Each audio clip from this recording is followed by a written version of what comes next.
طبعا هنتابع مع حضراتكم عدد من الأخبار والتطورات المهمة، ولكن على أهم هذه الموضوعات كلها أو على قمة هذه الموضوعات هو الحكم اللي صدر من حوالي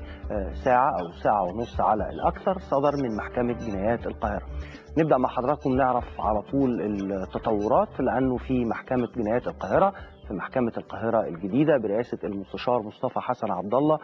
تم إعلان الحكم ببراءة كل المتهمين في قضية قتل المتظاهرين يوم 2 و3 فبراير 2011.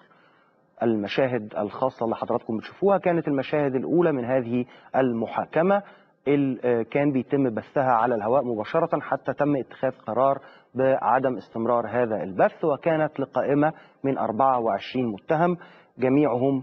النهارده نالوا البراءة وفقا للحكم الصادر في المحكمة في أول درجة، ووفقا للمعلومات اللي عندنا انه طبعا هيتم النظر في الحالة الخاصة بكل متهم على حدة. بنقول لحضراتكم كل التطورات، كل متهم على حدة سيتم النظر في سجلاته بخصوص إذا ما كان مطلوبا في قضايا أخرى أم لا، وده هيحدد إذا ما كان سيتم الإفراج عنه ولا لا. ولكن بعد صدور الحكم مباشرة في أشهر مشاهد الثورة المصرية على الإطلاق، وهي أحداث يوم 2 و3 فبراير اللي احنا نعرفها كلنا باسم موقعة الجمل، أشهر هذه المشاهد في الثورة المصرية، النهاردة أعلنت النيابة العامة أنه لا علاقة لها، وحضراتكم طبعا بتشوفوا معانا الأحداث اللي حصلت في ظهر يوم 2 وبعد كده 3 فبراير. النيابة العامة أعلنت النهاردة أنه من قام بالتحقيق كان قضاة تحقيق منتدبين من وزارة العدل، وأنها لم تقم بعمل التحقيقات بشكل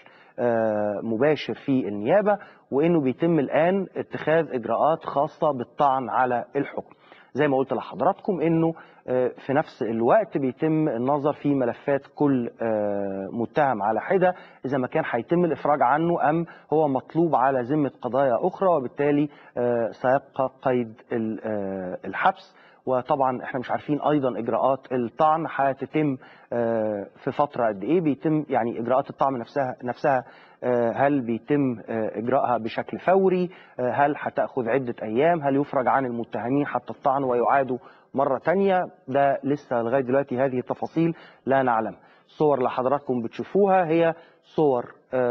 يعني طبعا ابرز رموز الحزب الوطني الحاكم سابقا، ابرز رموز نظام حكم الرئيس السابق حسني مبارك، وهي الآن بتعرض على حضراتكم كل الأسماء 24 بالإضافة إلى المتهم ال25 اللي تم إعلان انقضاء الدعوة عنه وهو عبد الناصر الجبري لوفاته. ولكن الأسماء اللي حضراتكم شايفينها مع المناصب